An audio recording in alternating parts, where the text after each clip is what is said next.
इस वक्त पाकिस्तान में चीखें निकल रही हैं आवाम की। और हम भी बिलबिला रहे हैं, आवाम भी, गरीब अमीर मिडिल क्लास। जो पाकिस्तान की स्टोरी है ये नॉन टेक्निकल लोगों के हाथों में है। ये तो प्रॉब्लम ही फाइनेंशियल मैनेजमेंट की है, हमारा पाकिस्तान का और दुनिया का। इवेंचुअली आप देखना सोल्यूशन जो है वो न्यूक्लियर पे आएगा। सोलर जो है वो I am not a fan big fan of solar, क्योंकि सोलर की जो इंस्टॉल्ड कैपेसिटी एक होती है, लेकिन जब उसकी प्रोडक्शन आती है वो बहुत कम होती है। 100 रुपया जो है वो आपकी कॉस्ट है, आप रिकवर 75 रुपया करते हैं। मुझे बताएं दुनिया का कौन सा बिजनेस चल सकता है इस तरह से। टोटल डिस्ट्रीब्यूशन लॉसेज जो है उसका 37% पेशावर में है। आईपीपी के साथ कैंसिल करें एग्रीमेंट्स और उनकी फोरेंसिक ऑडिट्स करवाएं। वैसे ख्वाजा साहब, आपको भी चाहिए था एक आईपीपी लगा लेते। ग्रेड 1 से 21 तक के जो हमारे गवर्नमेंट ऑफिशियल्स हैं उनको ये 337 million units per year free दिए जा रहे हैं। शेल गैस, लोकल गैस, इधर बहुत ज्यादा जखायर हैं।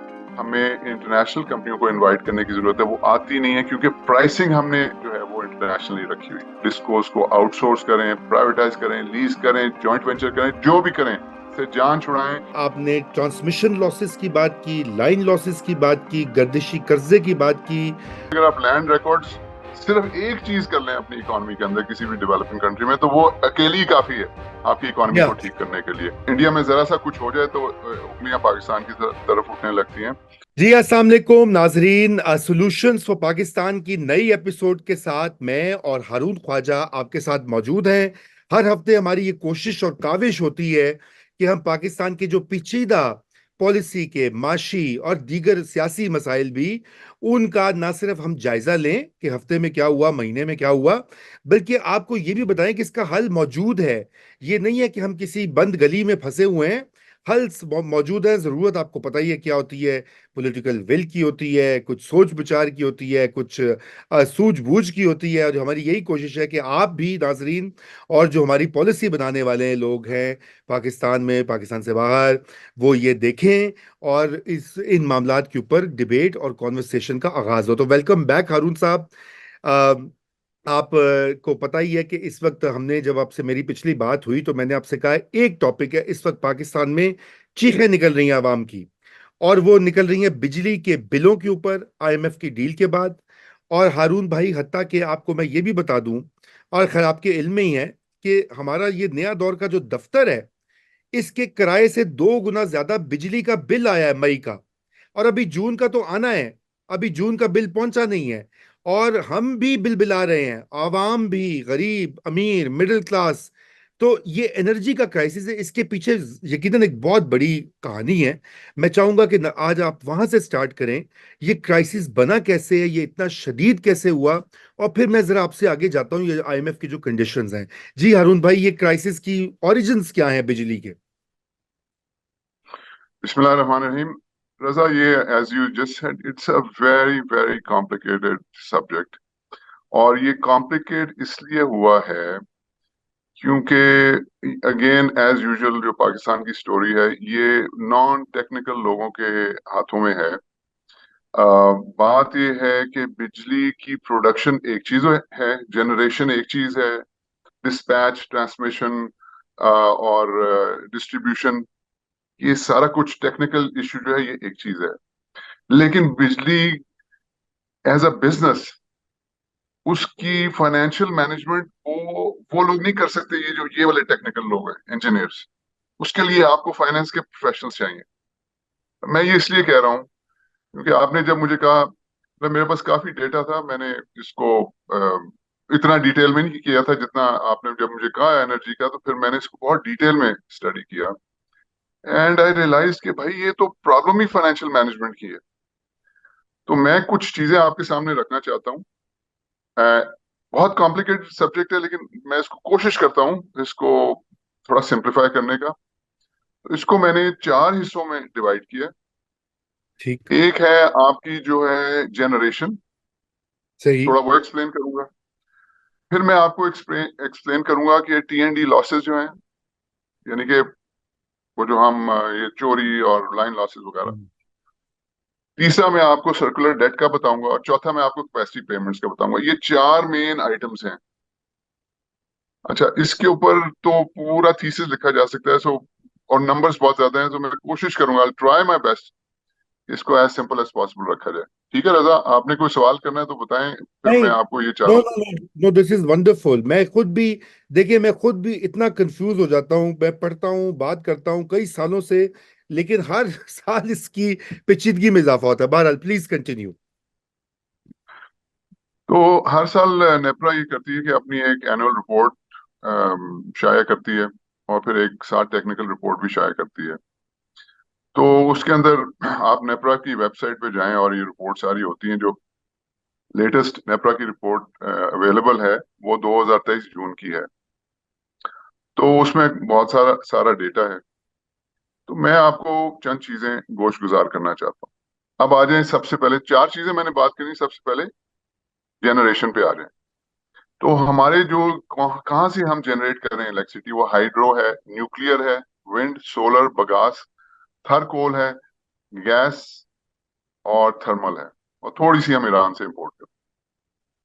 तो जो इंस्टॉल्ड कैपेसिटी है वो है तकरीबन 46,000 मेगावाट, 45,885 मेगावाट्स। और इसमें से जो हाइड्रो लोकल, न्यूक्लियर लोकल है, विंड, सोलर, बगास वो भी लोकल है, थर्कोल भी लोकल है। तो जो हमारी इंस्टॉल्ड कैपेसिटी है वो लोकल, जो हमने प्रोडक्शन के लिए इंस्टॉल की है, वो 43% है, 43%।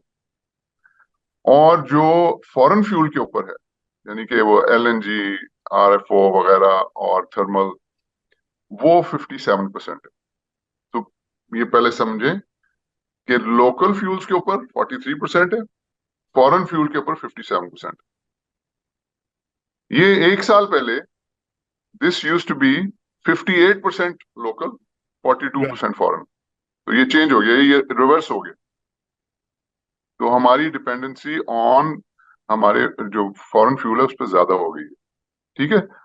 अच्छा, इसी को बड़ी इंटरेस्टिंग एक मैं आपको बात बताऊं कि हाइड्रो जो है वो आपकी इंस्टॉल्ड कैपेसिटी 23% है, लेकिन जो आप प्रोड्यूस करते हैं बिजली, जो जनरेट होती है एक्चुअली बिजली, ये इंस्टॉल्ड कैपेसिटी मैंने आपको बताई है। अब आ जाए आप, जो बिजली पूरे साल जनरेट होती है, 1,38,000,000 यूनिट्स बिजली हम प्रोड्यूस करते हैं, 138 बिलियन यूनिट्स, 138,000 बिलियन यूनिट्स, 1,38,000 अरब यूनिट हम प्रोड्यूस करते हैं। तो हाइड्रो इंस्टॉल्ड कैपेसिटी 23% है, लेकिन जब हम प्रोड्यूस करते हैं तो वो टोटल का वो 26% प्रोड्यूस करती है। सो हाइड्रो जो है अपनी मिक्स से ज्यादा प्रोड्यूस करती है इंस्टॉल्ड मिक्स से। न्यूक्लियर जो है, ये आप ये मैंने एक प्रोग्राम आपके साथ किया था, मैंने आपको कहा था कि हमारा पाकिस्तान का और दुनिया का इवेंचुअली आप देखना सोल्यूशन जो है वो न्यूक्लियर पे आएगा। जिसको मेरी बात पे डाउट है, वो ऑलिवर स्टोन, एक बहुत बड़ा अमेरिकन डायरेक्टर है, बहुत बहुत उसकी बड़ी फिल्में आई हैं। वो जाके नेटफ्लिक्स या गूगल पे देखें एक डॉक्यूमेंट्री जो कि ऑलिवर स्टोन साहब ने प्रोड्यूस की है न्यूक्लियर एनर्जी के ऊपर। उससे आपको पता लग जाएगा कि मैं क्या कह रहा हूँ। बहरहाल, coming back to nuclear energy, हमारी इंस्टॉल्ड कैपेसिटी 8% है, लेकिन हम जब प्रोड्यूस करते हैं तो 17% न्यूक्लियर से प्रोड्यूस करते हैं। सो आप देखें कि वो 121% ज्यादा न्यूक्लियर से प्रोड्यूस हो रही है, और चीप एनर्जी। विंड जो है वो, यू नो 4% इंस्टॉल्ड कैपेसिटी है, लेकिन वो हम उसका 75% प्रोड्यूस करते हैं, यानी कि जब बिजली पैदा होती है तो वो 3% है। सोलर सोलर जो है वो, I am not a fan, big fan of solar, क्योंकि सोलर की जो इंस्टॉल्ड कैपेसिटी एक होती है, लेकिन जब उसकी प्रोडक्शन आती है वो बहुत कम होती है, वो तकरीबन आधी से भी कम होती है। हाँ, सोलर जो है लोकल सोल्यूशन बिल्कुल ठीक है, आप घरों के ऊपर लगाएं सोलर, आप सो देर वेरी लोकलाइज सोल्यूशन, वो डेफिनेटली है। हैविंग सेड दैट, अगेन थोड़ा सा टॉपिक, इलॉन मस्क साहब ये कहते हैं कि यूनाइटेड स्टेट्स के अंदर अगर 100 मील स्क्वायर, यानी कि 100 मील बाय 100 मील का एरिया उनको दे दें, वहां पे वो ऐसा सोलर लगाएंगे कि यूनाइटेड स्टेट्स के अंदर किसी किस्म की बिजली की जरूरत ही नहीं होगी, वो उसी से चला देंगे। पर अब इलॉन मस्क साहब को तो कोई चैलेंज नहीं कर सकता। आगे बगैस जो है वो जितनी इंस्टॉल्ड है उतनी प्रोडक्शन होती है। थर कोल, रजा थर कोल 6% इंस्टॉल्ड कैपेसिटी है, लेकिन प्रोड्यूस हम 16% करते हैं। तो ये मैं आपको बता रहा हूं कि ये सारी जो हमारी लोकल जो है, लोकल जब हम बिजली प्रोड्यूस करते हैं तो हम 63%, 2/3 हम जो प्रोड्यूस करते हैं वो लोकल से करते हैं। आई नो आपको समझ आ रही है कि नहीं, ये थोड़ा बिल्कुल आ टेक्निकल रही इशू है कि इंस्टॉल्ड है। कैपेसिटी 43% है, लेकिन हम 63%, 2/3 जो है उससे निकालते हैं अपनी बिजली। ठीक है जी। अच्छा, अब आप आ जाए ये जो 57% जो हमारी इंस्टॉल कैपेसिटी फॉरेन फ्यूल के ऊपर है, गैस एंड थर्मल के ऊपर, उससे हम सिर्फ 36% बिजली बनाते हैं। राइट, मतलब ये है कि वो जो बाकी नहीं बना रहे वो सारे कैपेसिटी चार्ज हम दे रहे हैं। तो ये थोड़ा सा मैंने बताया, again it's a very technical subject. ये जनरेशन का आपको बताया। कोई आपका सवाल हो इससे पहले कि मैं नहीं नहीं, this is transmission. Very informative. आपको मैं कंफ्यूज था, मैं प्रोसेस कर रहा था, क्योंकि आपने कुछ तो खैर तकनीकी बातें भी थी, लेकिन मुझे हैरानगी भी हो रही थी जो आपने डिस्पैरिटी बताई है। That is was shocking. Anyway, let's continue. अच्छा, अब आ जाए जी सेकंड पॉइंट के ऊपर। तो सेकंड पॉइंट इज TNT। ये अपने हमारे व्यूअर्स की नॉलेज के लिए, TNT losses, transmission and transformation losses. ये होता है कि जब आप ट्रांसमिट करते हैं बिजली को, जो आपने बड़े बड़े वो देखे होंगे टावर्स और बड़ी मोटी मोटी तारें गुजर रही होती हैं, तो उसमें ट्रांसमिशन हो रही होती है बिजली की। अब ट्रांसमिट जब होती है बिजली, तो जो करंट होता है, वो जब करंट चलता है तो वो हीट की वजह से लॉस होता है। अब वो जितना करंट उसमें जाएगा तार में, उतना ज्यादा लॉस होगा, लेकिन जितने वोल्ट्स जाएंगे, अगर आप वोल्टेज ज्यादा कर दें तो वो उतना ही कम हो जाएगा लॉस। इसलिए आपने देखा वो 132 केवीए, किलो वोल्ट, तो यस। वो इसलिए उसको अब स्टेप अप करते हैं ताकि कम से कम लॉस, ट्रांसमिशन लॉस हो। सो आपका सबसे पहले ये ट्रांसमिशन लॉस है। फिर ट्रांसफॉर्मेशन लॉस है, यानी कि जब वो ट्रांसफार्मर तक पहुंचती है तो स्टेप अप या स्टेप डाउन बिजली जब होती है, तो फिर उसके अंदर depending upon the size and make of transformer, तो उसके अंदर लॉस होता है। तो ये इसमें हमारा बड़ा अच्छा है, हमारी इंस्टॉलेशन बड़ी अच्छी है, हमारे इंजीनियर्स बड़े कॉम्पिटेंट है। इसमें हमारा लॉस सिर्फ 2.42% है। ट्रांसमिशन एंड ट्रांसफॉर्मेशन लॉस सिर्फ 2.42% है। लेकिन अब आप आ जाए, अब आ जाए डिस्ट्रीब्यूशन लॉस। डिस्ट्रीब्यूशन लॉस जनाब रजा हमारे पास हमारा है 16.2%। राइट, तो टोटल 16.2% लॉस होता है। जी। पहले ट्रांसमिशन लॉस जो है वो 2.42 है, और जो डिस्ट्रीब्यूशन लॉस है, यानी कि अब वो ट्रांसफार्मर तक आ गया, अब आपके घरों तक, आपके कारखानों तक, आपकी दुकानों तक वो डिस्ट्रीब्यूशन हो रही है, उसमें जो लॉस होता है, यानी कि वहां पे फिर बिजली चोरी भी होती है, जी। और उसके अंदर लाइन लॉसेस भी होते हैं, तो वो 16.18% है। अब ये ट्रांसमिशन एंड डिस्ट्रीब्यूशन टोटल मिला के आपका 18.6% है। ठीक है जी। फिर होता है कि आपकी रिकवरीज, आप 93% रिकवरी करते हैं, 7% रिकवरी नहीं होती, उसको सही। ऐड कर लें 18.6 में, तो जनाब 25.25% तो आप यानी कि लूज कर देते हैं।